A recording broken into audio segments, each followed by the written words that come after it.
வணக்கம் நண்பர்களே, welcome to my channel let's play fantasy. இன்னைக்கு நம்ம என்ன மேட்சுக்கான ப்ரெடிக்ஷன் பார்க்க போறோம்னா பிபிஎல்ல 18வது மேட்சான மெல்போர்ன் ரெனகட்ஸ் வெர்சஸ் அடிலைட் ஸ்ட்ரைக்கர்ஸ்க்கான ப்ரெடிக்ஷன் தான் பார்க்க போறோம். நீங்க நம்மளுடைய டெலிகிராம் சேனல்ல ஜாயின் பண்ணல அப்படின்னா மறக்காம ஜாயின் பண்ணி சப்போர்ட் பண்ணுங்க. முக்கியமான அப்டேட் பிளஸ் ஃபைனல் டீம் எல்லாமே டெலிகிராம் சேனல்ல ஃப்ரீயா ப்ரொவைட் பண்ணிட்டு இருக்கோம். ஸோ மறக்காம ஜாயின் பண்ணி சப்போர்ட் பண்ணுங்க. நீங்க இது வரைக்கும் குபேரா ஃபேண்டசி ஆப்ல ஜாயின் பண்ணலாம்னு ஜாயின் பண்ணிக்கோங்க. உங்களுக்கு முக்கியமான அப்டேட் பிளஸ் எல்லாமே வந்து பாத்தீங்கன்னா இதுல கொடுத்துட்டு இருக்காங்க. நமக்கு வந்து பாத்தீங்கன்னா நிறைய ஆஃபர் வந்து இதுல ப்ரொவைட் பண்ணிட்டு இருக்காங்க. டியோ ஆப்ஷன் இருக்கு, எல்லாமே இருக்கு இந்த ஆப்ல உங்களுக்கு. நீங்க பாத்தீங்கன்னா classic, duo, windows, second innings எல்லாமே அவைலபிளா இருக்கக்கூடிய ஃபேண்டசி ஆப் தான் Kubera fantasy app. So download பண்ணாதவங்க டவுன்லோட் பண்ணிக்கோங்க.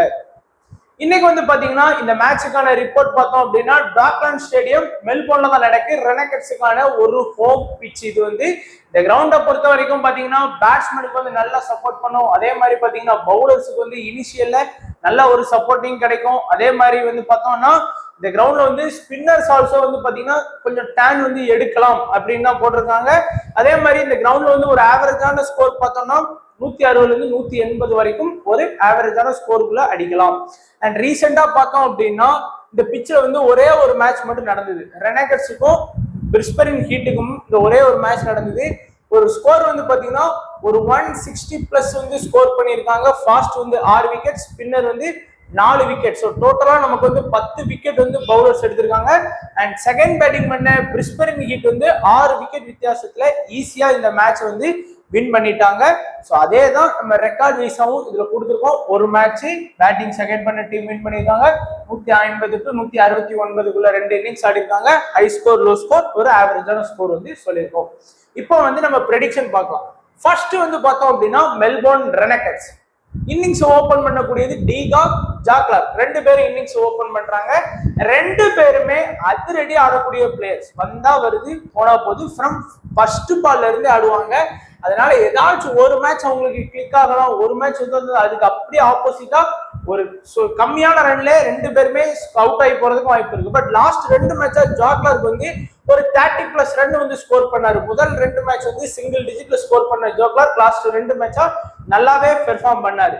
அடுத்து ஃப்ரெஷர் வந்து பார்த்தோம் அப்படின்னா எல்லா மேட்சுமே அவரால் கண்டினியூஸா ஒரு நல்ல ஸ்கோர் பண்ணி கொடுக்க முடியாது. ஏன்னா முதல் 2 மேட்ச் பாத்தீங்கன்னா 48, 55 ஸ்கோர் பண்ணாரு. அடுத்த 2 மேட்சா சிங்கிள் டிஜிட்ல வந்து ஸ்கோர் பண்ணி கொடுத்துட்டு இருக்காரு. கன்சிஸ்டன்டா அவரால் வந்து பாத்தீங்கன்னா ரன் வந்து கான்ட்ரிபியூட் பண்ணி கொடுக்க முடியாத பிளேயரா தான் இருக்காரு. சுவன் மார்ஸ் லாஸ்ட் மேட்ச் தான் உள்ள வந்தாரு, 59 ரன் ஸ்கோர் பண்ணாரு.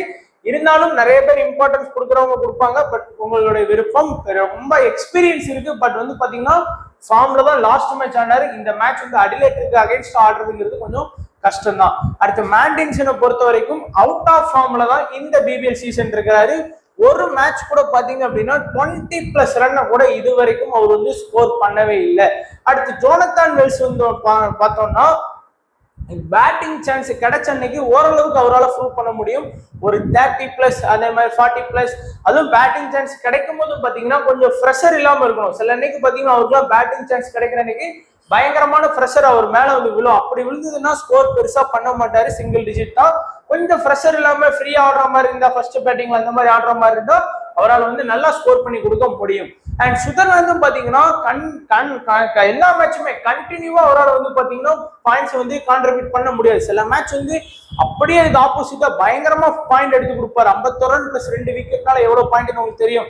அண்ட் 3 விக்கெட் எடுத்து கொடுத்துருக்காரு. ஆனா இந்த 2 மேட்ச் பாத்தீங்கன்னா ஃபிளாப்பான ரிசல்ட் தான் கொடுத்துருக்காரு. ஆனா ஏதாச்சும் ஒரு சில மேட்ச் வந்து அவரால் கான்ட்ரிபியூட் பண்ணாம கூட போக முடியும்.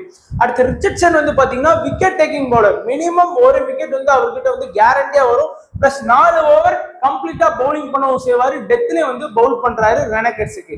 முஜிப்பும் பாத்தீங்கன்னா ஒரு விக்கெட் டேக்கிங் பவுலர் தான் இந்த பிபிஎல் சீசனை பொறுத்த வரைக்கும். பட் பொதுவா முஜிப்பை பொறுத்த வரைக்கும் விக்கெட் எடுத்தாருன்னா பயங்கரமா எடுப்பாரு. 2 விக்கெட் 3 விக்கெட் இல்லைன்னா விக்கெட்டே எடுக்க மாட்டார். அப்படிப்பட்ட பிளேயர் தான் முஜிப்பு. பட் இந்த பிபிஎல் சீசன்ல நல்ல ஒரு விக்கெட் டேக்கிங் பவுலரா இருக்கிறாரு. ஆடம் சாம்பவும் அப்படிதான் விக்கெட் டேக்கிங் பவுலர் தான்.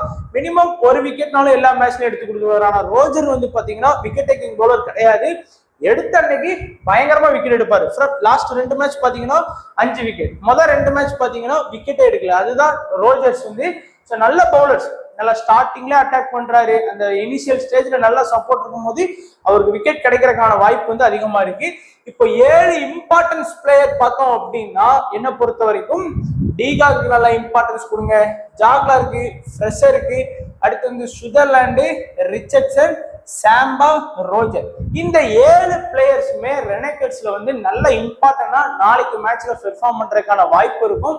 பிளஸ் கேப்டன் வைஸ் கேப்டன் நீங்க சூஸ் பண்ணணும் இந்த டீம்ல இருந்து பாத்தீங்க அப்படின்னா கொஞ்சம் ஃபோக்கஸ் பண்ணக்கூடியது டீகாக்கு வந்து கேப்டன் வைஸ் கேப்டன் நல்லா ஃபோக்கஸ் பண்ணி பாருங்க. அதே மாதிரி சுதர்லாண்டுக்கு நல்லா ஃபோக்கஸ் பண்ணி பாருங்க, ரோஜர்ஸ்க்கு வந்து நல்லா ஃபோக்கஸ் பண்ணி பாருங்க. ஸோ இந்த 3 பேருக்குமே பாத்தீங்கன்னா சிஎன்விசில வந்து சிவிசி வந்து ட்ரை பண்ணி பார்க்கலாம் நீங்க உங்களுடைய டீம்ஸ்ல. அடுத்து பார்க்கக்கூடியது அடிலைட்டை பொறுத்த வரைக்கும் 2 மேட்ச் ஆடி இருக்கிறாங்க, 2ல 1 வின் பண்ணியிருக்காங்க, ஒரு மேட்ச் வந்து பக்கத்துல வந்து சிட்னி சிக்ஸர்ஸ் கூட வந்து தோத்தாங்க. 2 ஷாட் தான் இன்னிங்ஸ் ஓபன் பண்றாங்க. அதுல எம் ஷாட் வந்து சொல்லவே வேணாம், அவர் தான் இந்த டீம்ல வந்து மஸ்ட் பிக் ஆப்ஷன்ல இருக்கக்கூடிய ஒரு பிளேயரா வந்து எம் ஷாட் இருக்காரு. 2 மேட்சா பாத்தீங்கன்னா ஃபிளாப்பான ரிசல்ட் வாங்கி கொடுக்கல, 2 ஓவர் போலிங் பண்ணி 2 விக்கெட், 3 ஓவர் போலிங் பண்ணி 1 விக்கெட், பிளஸ் 82 ரன் 55 ரன் சொல்லி பயங்கரமான ஃபார்ம் ஆடிட்டு இருக்காரு. அண்ட் டி ஷாட்டை பொறுத்த வரைக்கும் கொஞ்சம் வந்து அக்ரெசிவா ஆடக்கூடிய பிளேயர், நல்லாவே டப்புன்னு ஸ்டார்டிங் வந்து நல்லா கிடைச்சதுன்னா நல்லா ஸ்கோர் பண்ணிடுவாரு, இல்ல அப்படின்னா உடனே அவுட் ஆகி போயிடுவாரு. அண்ட் லின்னும் அதே மாதிரிதான் ரொம்ப அக்ரெசிவா ஆடக்கூடிய பிளேயர், ஃப்ரம் ஃபர்ஸ்ட் பால் இருந்து வந்தா வருது போனா போகுது அப்படி ஆடக்கூடிய பிளேயர் வந்து தான் லின்னு. ஸோ அது வந்து சில அன்னைக்கு வந்து பாத்தீங்கன்னா பவர் பிளேல அவருக்கு சப்போர்ட் பண்ணிக்கலாம், சில அன்னைக்கு டப்புன்னு டக் அவுட்ல கூட ஆயிப்போலாம். அதனால அவர் கொஞ்சம் பார்த்து தான் நீங்க டீம்ல ட்ரை பண்ணணும். நெதர்லாண்டை பொறுத்த வரைக்கும் பாத்தீங்கன்னா இந்த பிபிஎல் சீசன்ல அவுட் ஆஃப் ஃபார்ம்ல தான் இருக்கிறாரு, தொடர்ந்து 2 மேட்சா ஃபிளாப்பான ரிசல்ட் தான். போன சீசன்லயுமே கொஞ்சம் அவரால் பெருசா பெர்ஃபார்ம் பண்ண முடியல. ஆடம் கோஸ் பாத்தீங்கன்னா நல்ல மிடில் ஆடக்கூடிய ஒரு பிளேயரா இருக்கிறாரு. அதே மாதிரி பேட்டிங் சான்ஸ் வந்து நல்லா கிடைச்சது, ஏன்னா 3 விக்கெட் போனதுக்கு அப்புறம் தான் வராரு. சில அன்னைக்கு வர்ற அன்னைக்கு நல்லா ஃப்ரெஷர் அவர் மேல ஃப்ரெஷர் விழுந்துட்டா பெருசா ஸ்கோர் பண்ண மாட்டாரு, எதுவும் ஃப்ரெஷர் பெருசா விழல அப்படின்னா இந்த மாதிரி ஒரு 30+ ரன் வந்து கண்டிப்பா ஸ்கோர் பண்ணி கொடுத்துருவாரு. அடுத்து ஓவர்டனும் பாத்தீங்கன்னா நல்லா ஆடக்கூடிய பிளேயர், இது வரைக்கும் ஃபிளாப்பான ரிசல்ட் வாங்கல, பேட்டிங் பிளஸ் போலிங் ஆப்ஷன் இருக்கக்கூடிய ஒரு ஆல்ரவுண்டர். லாஸ்ட் மேட்ச் கூட 31 ரன் பிளஸ் 3 விக்கெட் எடுத்தாரு, முந்தின மேட்ச்ல 2 விக்கெட் எடுத்திருக்காரு, கம்ப்ளீட்டா 4 ஓவர் போலிங் பண்றாரு, எல்லாமே அவர்கிட்ட வந்து இருக்கு அப்படிங்கிறதுனால இம்பார்ட்டன்ட் பிளேயர்ல வருவாரு. அடுத்து பேஸ்லி வந்து பாத்தீங்கன்னா பேட்டிங் ஆப்ஷன் இருக்கு, தேவைப்பட்டா கண்டிப்பா பேட்டிங் ஆடுவாரு. பவுலிங் வந்து அதிகபட்சமா 2 ஓவர் தான் போலிங் பண்றாரு, அதாவது அன்னைக்கு டேயை பொறுத்து திடீர்னு மொதல் 2 ஓவர் நல்லா போலிங் பண்ணா 4 ஓவர் கொடுக்கலாம், பட் அதுமே ரேர் தான். ஏன்னா அவங்களுக்கு வந்து பாத்தீங்கன்னா ஆல்ரெடி வந்து பாத்தீங்கன்னா ஒரு 6வது ஆப்ஷன்ல தான் இருக்கிறாரு. அதனால 2 ஓவர் அதிகபட்சமா போடலாம் அப்படிங்கிறது கருத்து. அடுத்து விக்கெட் கீப்பர் ஆப்ஷன்ல இருக்கக்கூடிய பிளேயர் வந்து பாத்தீங்கன்னா பெருசா வந்து இம்பார்ட்டன்ஸ் கிடையாது, ஏன்னா ஒரு பேட்டிங் சான்ஸ்ங்கிறது ரொம்ப ரேர் தான். அப்படியே கிடைச்சாலும் வந்து பாத்தீங்கன்னா மிஞ்சி போனா 10 பால் பிடிக்கிற மாதிரி தான் இருக்குமே தவிர ரொம்ப இருக்காது. அடுத்து வெஸ்டகர் விக்கெட் டேக்கிங் பவுலர்னு சொல்ல முடியாது, பட் எல்லா மேலுமே இம்பார்ட்டன்ஸ் கொடுக்குறாங்க. மினிமம் பாத்தீங்கன்னா 1 விக்கெட் ஒரு மேட்சுக்கு எடுத்து கொடுப்பாரு. பைன் பாத்தீங்க அப்படின்னா 3 விக்கெட் எடுத்து கொடுத்திருக்காரு 2 மேட்ச்ல, நல்ல ஒரு wicket taking bowler, minimum 1 wicket எடுப்பாரு. ஸ்டார்டிங்லயே 2 ஓவர் வந்து அட்டாக் பண்றாரு அந்த பவர் பிளேல. அடுத்து போஸ் வந்து பாத்தீங்கன்னா எடுத்த அன்னைக்கு வந்து பயங்கரமா விக்கெட் எடுப்பார், இல்லைன்னா பெருசா விக்கெட் எடுக்கிறதுக்கான வாய்ப்பு வந்து அவர்கிட்ட கொஞ்சம் கம்மி தான். ஆனா இந்த டீம்ல வந்து பாத்தீங்கன்னா மெயின் ஸ்பின்னரா அவர் தான் இருக்காரு, ஷார்ட்டை விட அவர் தான் வந்து மெயின் ஸ்பின்னர். கம்ப்ளீட்டா 4 ஓவர் போலிங் பண்ணிடுவார், 24 பால்ல ஒரு நல்ல பால் போட்டா விக்கெட் கிடைச்சிரும். அதனால அவர் கூட நீங்க ட்ரை பண்ணி பார்க்கலாம். சோ இப்போ 7 இம்பார்ட்டன்ஸ் அப்படின்னு பார்த்தோம் அப்படின்னா வரிசையா பார்க்கலாம்.